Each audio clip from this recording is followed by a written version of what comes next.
Broadcasting live from Dar es Salaam, this is TBC News, our top stories. President Samia reiterates government's commitment not to tolerate any criminal groups.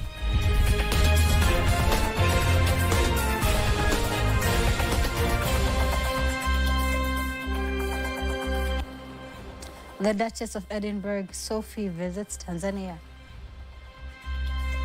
She will be visiting some clinics with Sight Savers, the charity in a slightly rural area tomorrow.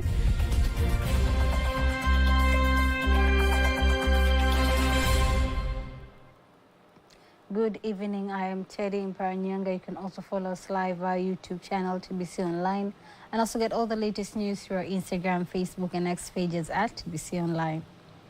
President Samia Suluhu Hassan has reiterated government's commitment not to tolerate any criminal groups that plan to disturb the country's peace and stability, vowing to do all under her power to ensure safety of the citizens. Here are more details. It is the 60th police force anniversary being held at the police school in Moshi, Kilimanjaro region.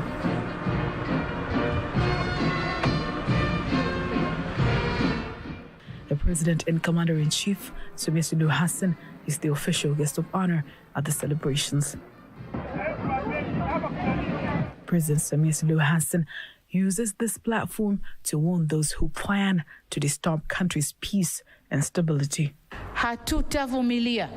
We will not tolerate those who want to create chaos and conflicts in the country. The law must be upheld. Some people who are fond of trouble and chaos shall be dealt with accordingly. We have tolerated each other in many ways, but we shall not tolerate those who wish to disrupt our peace. We shall deal with the coordinators and all those who will execute evil plans. The president also has something to say to some foreign countries meddling into countries' internal affairs. There was a statement that was released recently that aimed to direct us on what to do. I assure you, we know exactly what to do as Tanzanians. I believe that that statement is not a directive that comes from their respective countries. I have ways that I can cross-check with other presidents whether they really gave out those statements. And if not, I will take my grievances to my fellow presidents, and they will know what to do. We are not here to be told what to do in our country. We have our own constitution. We observe the rule of law and our own customs and traditions. All these guide us on what to do in our nation. Furthermore, she gives instructions to the police force to make sure work ethics are followed to earn trust in society. During the celebrations, President Samia Suluhu Hassan has awarded the police force retired officers who have served when the force was established in 1964. Faith Ngaga, TBC News.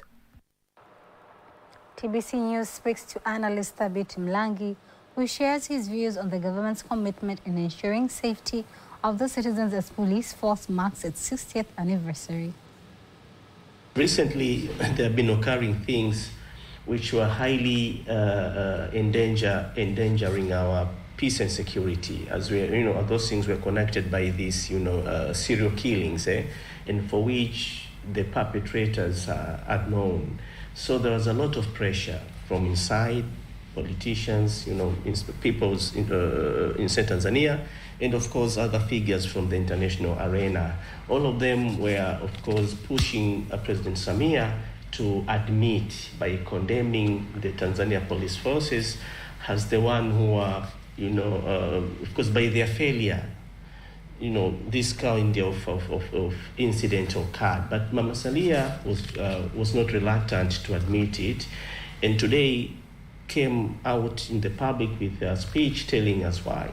First, there was an issue in the strategy called force flag operations, jumping to the conclusion that this kind of serial killings and homicide, coming from those unknown peoples, if Mama Samia was reluctant to jump to the conclusion, as as it has been propagated, for her to condemn the police forces, then it would have created the false flag operations, meaning that the people who are truly behind these heinous crimes could use such speech, as a bush to hide for their wrongdoings, and the effect of such kind of an incident would aid them to go unseen, and of course, at the end of the day, the hand of justice will not be possible to reach them. So Mama Samia, told her that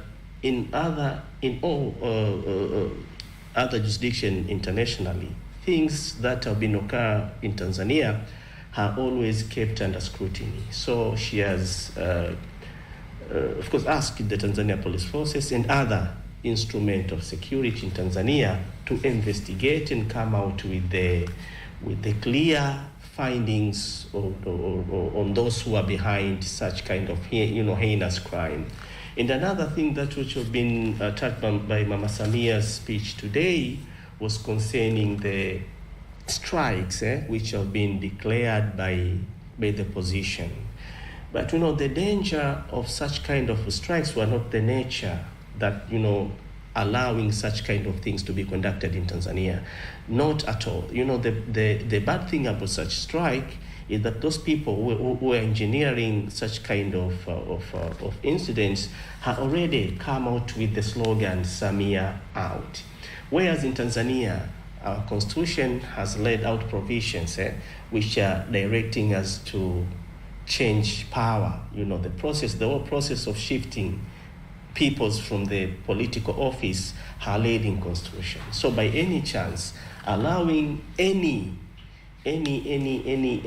other forms from even removing our leaders from the office cannot be allowed. And that was the essence of Mama Samia's speech when he said that there is no way you can turn our government at the Samaki government, because we have procedures laid in the constitution, and those traits are supposed to be strictly adhered. Furthermore, Mlangi elaborates the significance of the statement made by President Samia about respect for Tanzania's sovereignty. There is a rule in international law that prohibits states to exercise authority to another state, because under international law, these member states of the United Nations had him to be equal, regardless of their prowess in economy, military, and other things. All the states are equal. The Montevideo Convention provides that for a state to be recognized as a state, it has to meet three things: the people, the government, and the boundary. So there is no way another state in anywhere in the world, from anywhere in the world, can direct another state, be it small or something like that, to act in accordance to what they believe to be appropriate, to be done that way. Maybe because a thing can be appropriate in another state, and yet it is to be inappropriate in another. So Mama Samia's speech today was to that effect, that we are Tanzania, a country with sovereignty, and we have to be respected that way. The Duchess of Edinburgh, Sophie, is embarking on a 5-day official visit to Tanzania.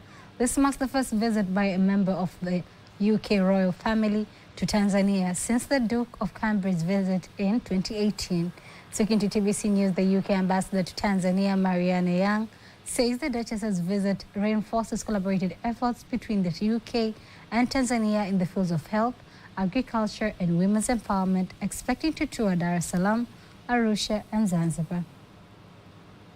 She's now visiting a health centre where British aid and support is helping with family planning services, one of our key health partnerships in Tanzania.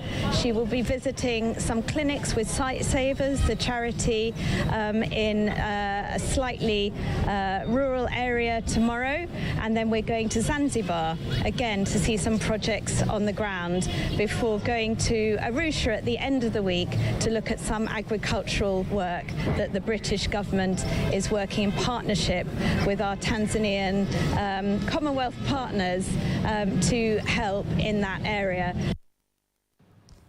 Tonight, she's expected to attend a reception focused on UK-Tanzania Health Cooperation, and she is expected to reaffirm UK's commitment to eliminate trachoma across the Commonwealth countries by 2030.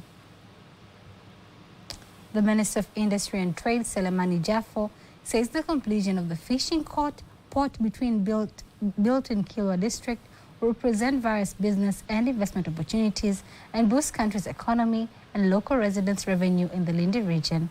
Here's a report by Asheri Chilewa, read by Peter Mganga. This is a special tour. Minister of Industry and Trade, Selman Jaffo, representing President Samia Suluhu Hassan, President of the United Republic of Tanzania. While in Kila Masoko, he visits the Kila Masoko fishing port project and expresses his satisfaction with the progress of the work so far. Binafsi nikiwa waziri mwenye dhamana wa viwanda na biashara. As the Minister of Industry and Trade, may I take this opportunity to firstly thank God and then thank President Samia. This is a great job done. We have several ports, but we haven't invested in the fishing sector in a large scale like this. I can assure you all that the funds allocated for the construction of the port is being fully utilized. Here, he sees potentials to create enormous opportunities to build the economy through the fishing sector. Niwaombe wa Tanzania. Sasa hii ni fursa kubwa kwa ajili ya kujenga uchumi wetu. This is an opportunity to build our economy. When this port is finished, it will enable citizens of Kilwa to conduct business efficiently. This port will also attract more investors and the economy will be stronger. Bilioni 266 ni pesa nyingi. 266 billion is a lot of money. It could have been invested elsewhere, but President Samia decided to allocate it here so that fishermen can have a reliable market. The contractor responsible for the work assures that the construction will be completed on time and within the standards. 266 billion has been allocated here. This will empower Kilwa citizens. Various industries will be born from this investment. The construction of the Kilwa fishing port is expected to be completed in February 2025.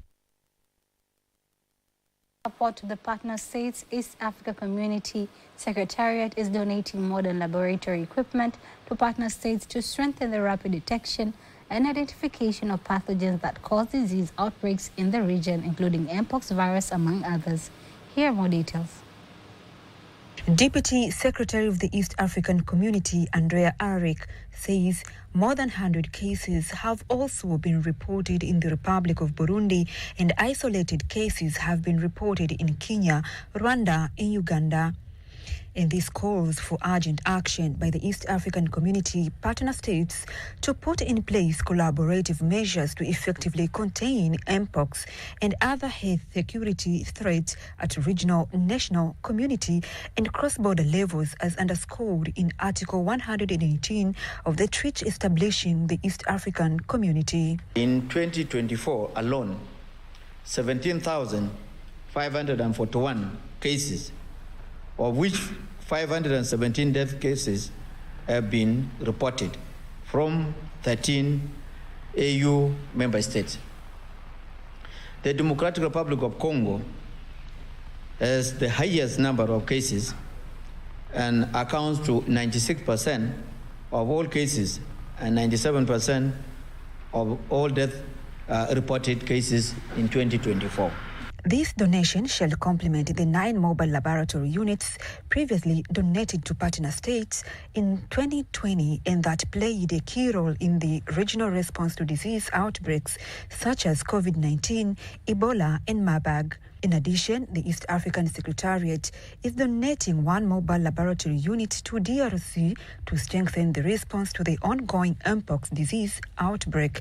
The mobile laboratory has capacity to be deployed in remote areas or field setting. While the region is faced with this new strain of Mpox, which is more virulent, we are confident that the partner states with the leadership of their respective heads of state and technical ministries and the support of BSc organs and technical and financial support from our development partners, will prioritize the response to the mpox and swiftly overcome and contain it.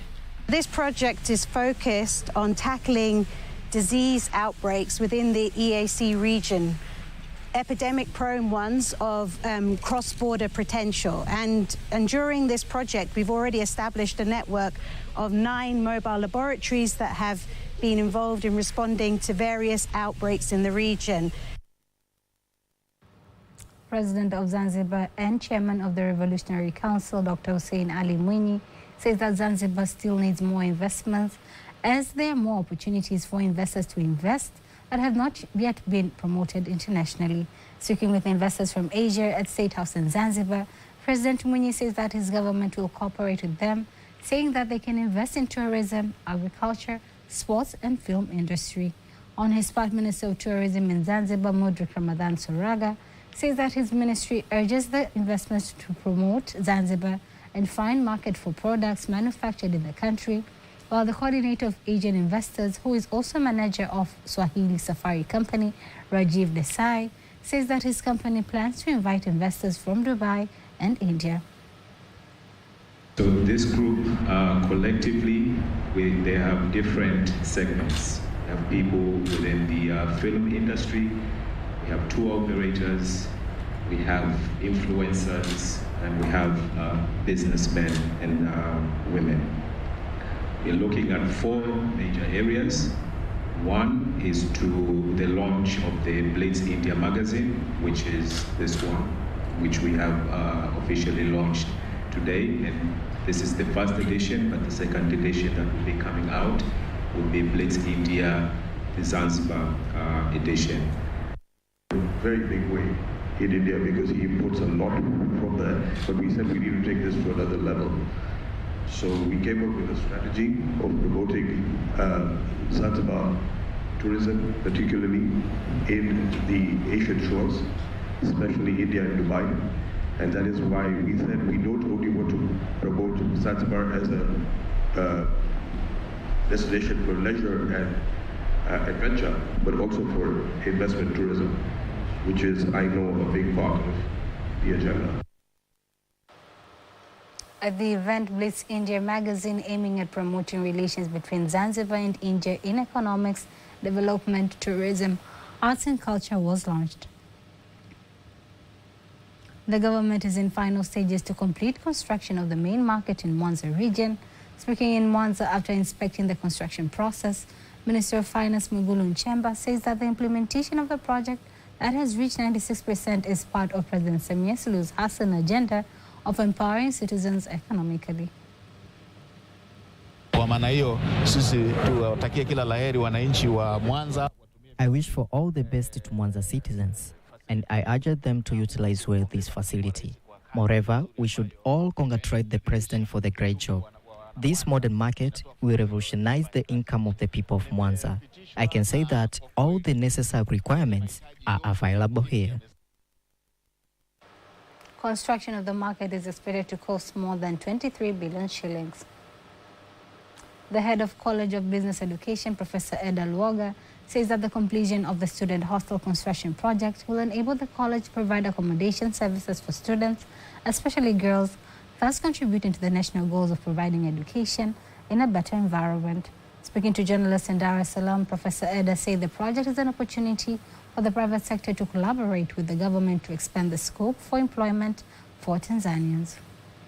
We want to expand the accommodation facilities, of which we'll be able to host 3,000 students, and the project will cost about 20.7 billion Tanzanian shillings. And why did we come up with this project? Is because currently in this main campus, we have about 12,000 students, but we are only able to host about 160 students only. That accounts to 1.3% of the students that we have.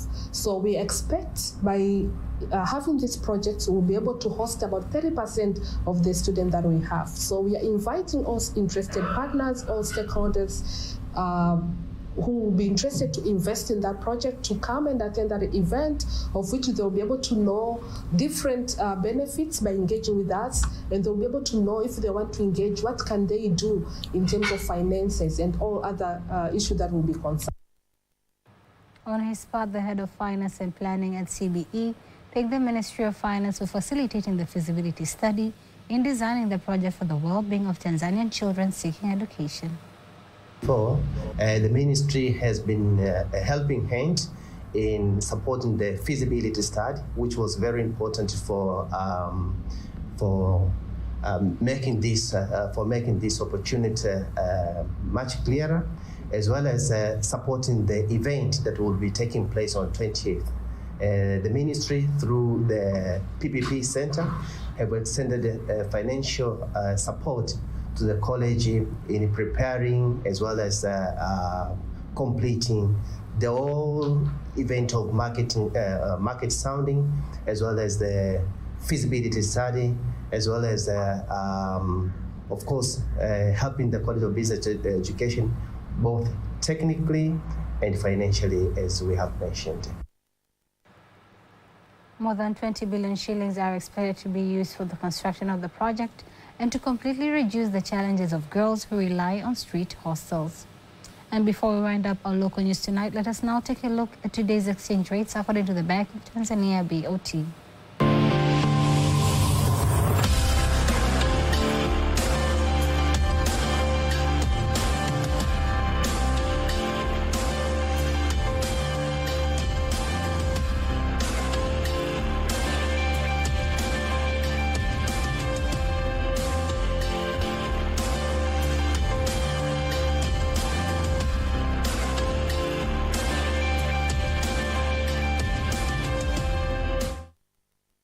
Don't miss TBC News every weekday to know all the latest in exchange rates. Time now for all the latest in international news.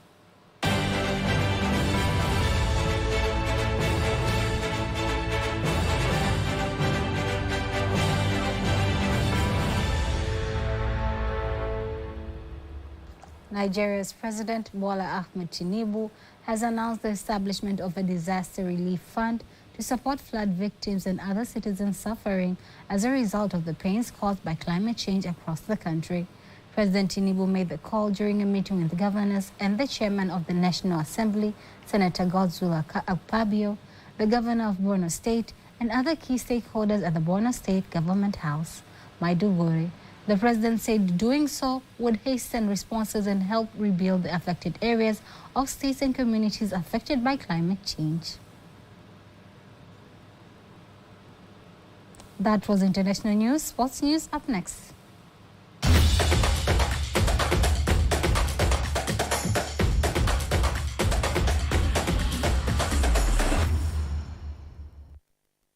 Sports news. Young Africans head coach Miguel Gamondi believes he has every reason to win the CAF Champions League title due to the quality of his players, emphasizing that his vision is even greater.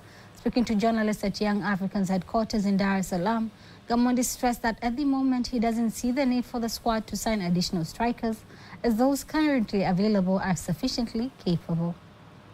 Believe and Wananchi and all younger people must believe in this team, and we will try our best for sure. And hopefully we arrive. It's not the final, the semi-final, or why not the final? We played 10 games. No? We won 9, we lost 1 against Osborne, Bundesliga team. We scored 26 goals, we conceded 4.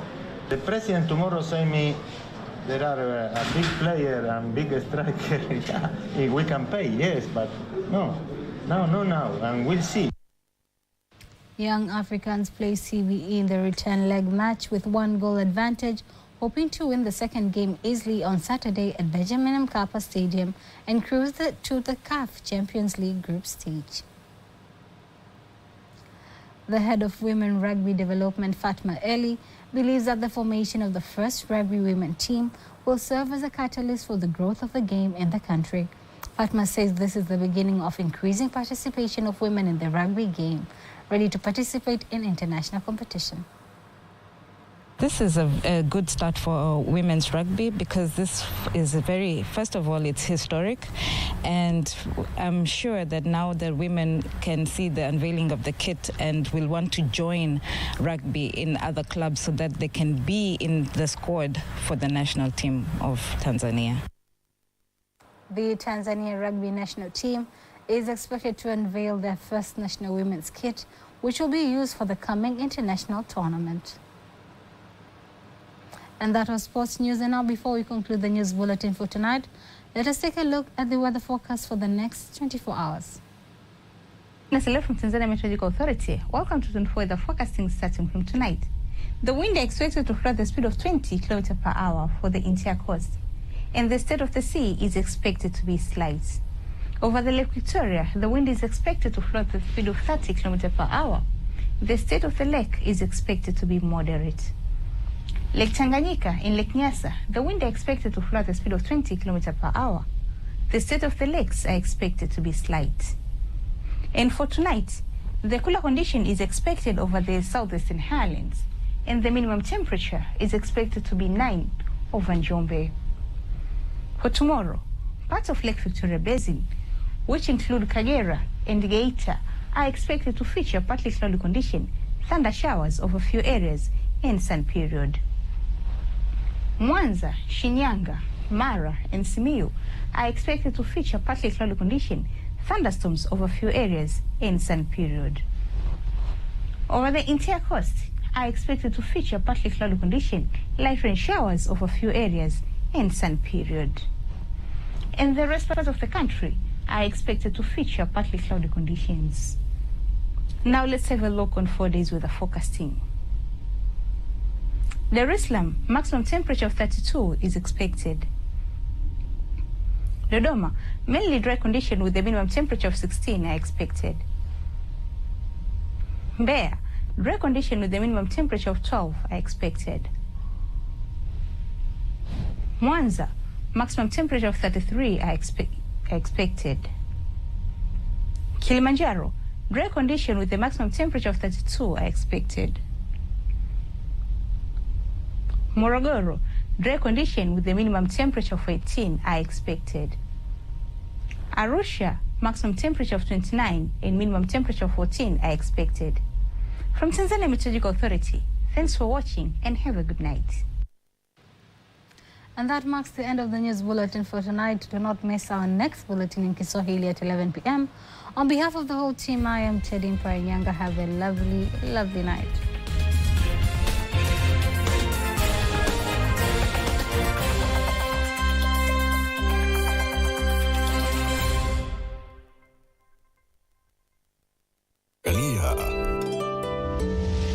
TBC1, ukweli na uhakika.